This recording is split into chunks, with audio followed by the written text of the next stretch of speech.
hanapin na din natin yung ibang mga nag-donate sa kampanya ng mga politiko mula sa personal nilang pera at direktang nakinabang eventually dahil nabigyan ng posisyon sa gobyerno. Huwag na tayong lumayo. Anton Lagdameo, who's now Special Assistant to the President, donated 247.3 million pesos sa kampanya ni BBM. Mel Robles, who was eventually appointed General Manager of PCSO, donated 30 million pesos. Kung sa mga contractors lang, Mr. Rodolfo Hilot Jr. of Rudil Construction and Enterprises Incorporated donated 20 million pesos sa presidential campaign ni BBM and bagged 3.22 billion pesos worth of flood control projects and close to 10.78 billion pesos for a total of 227 projects for the same period of 2022 to 2025. Mr. Jonathan Quirante of Quirante Construction donated 1 million pesos to BBM's presidential campaign. Between 2022 and 2025, his company bagged 76 flood control projects worth 6.77 billion pesos and an overall total of 185 projects worth 12.58 billion pesos. Jonathan is the nephew of Mr. Alan Quirante of UM Builders na kasama sa top 5 flood control contractors. For comparison, ang 888 na nasa top 15 list ni BBM may total flood control projects worth 6.38 billion pesos between 2022 to 2025 and a total of 9.67 billion pesos para sa lahat ng mga kontrata nila. Mas malaki pa ang nakuha ng Quirante Construction kaysa sa 888 pero wala sa top 15. And that, of course, is a whole different matter, and it's up to you what conclusion to draw from that. I'm just presenting numbers I got from the DPWH database. But, like I said, if you are to look into one case, you should be willing to look into others. Otherwise, you cannot blame us if isipin namin na talagang politically motivated ang inquiry na ito.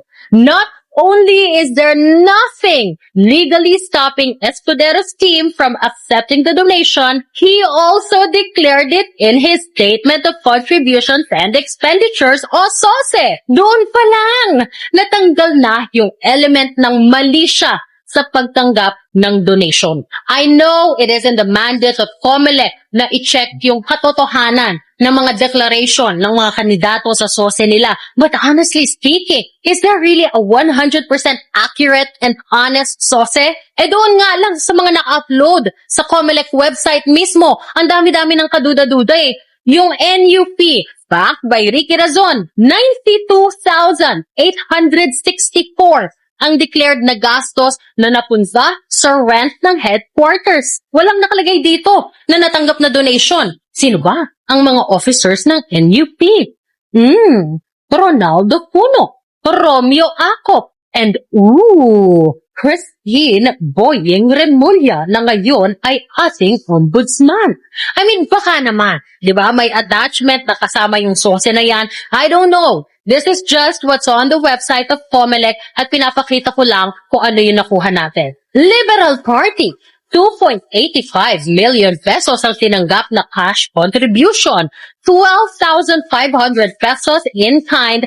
Ang total na ginastos, 2.85 million pesos. Chico Pangilinan sa Senado, mamamayang liberal sa Kongreso. Amazing! Talo pa sila ng Kabataan Party List. 3.5 million pesos ang natanggap na cash donation.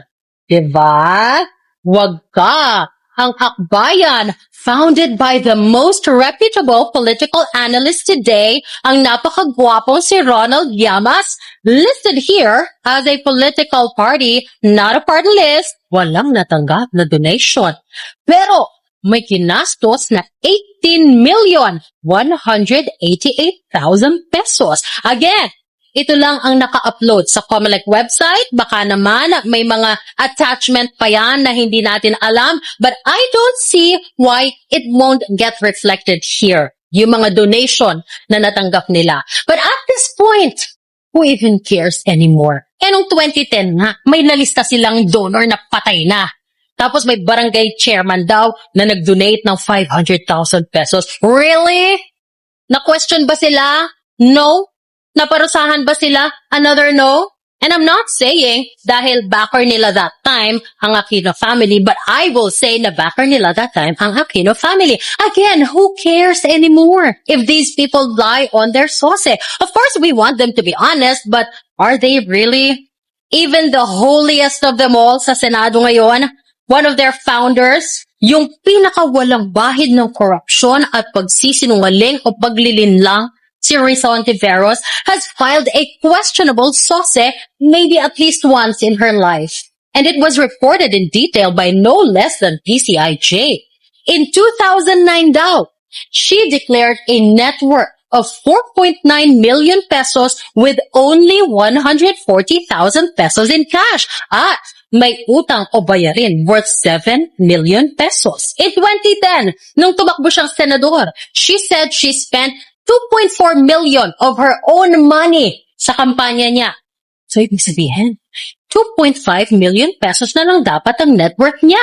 Between 2010 and 2012, sabi ng PCIJ, she had no documented full-time employment or steady source of income. But in her 2013 SOSE, she said she spent 8.8 million pesos over her own money sa kanyang kampanya.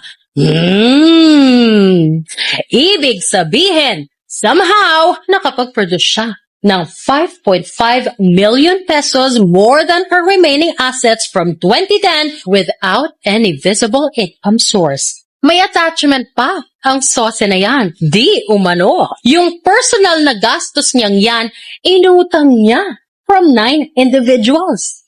8.86 million pesos in total.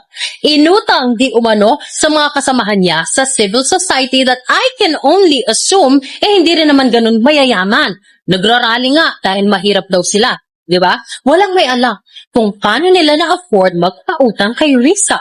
Dalawa pa daw doon, graduate students na wala namang full-time jobs. Baka naman kasi ganyan lang nila talaga kamahal si Risa. Nagmimilagro sila for her. At partida pa, single mom siya niyan with 4 children at sinugal niya talaga ang umutang ng 8.8 million pesos para sa kanyang kampanya. And why not? Baka sakaling manalo na, right?